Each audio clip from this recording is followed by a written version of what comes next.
So, a Ford Transit Custom.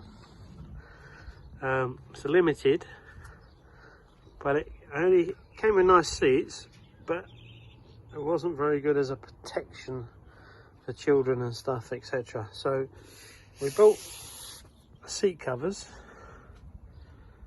and they've actually fitted really well. You would not really think they were seat covers. There's a couple of little creases because I've just literally come straight out of the box and we fitted them. So easy. And underneath here it's just rubber elastics and some clips, and they literally do, they're that easy to fit. I'd say half an hour, not long. Same here, you've got really nice seat covers, nice headrest covers, and you got armrest as well, that all fits there. But as I say, it's just come out of the box, so it just needs a little stretching. That does fit in there, but as I say, I think it just needs a little stretching.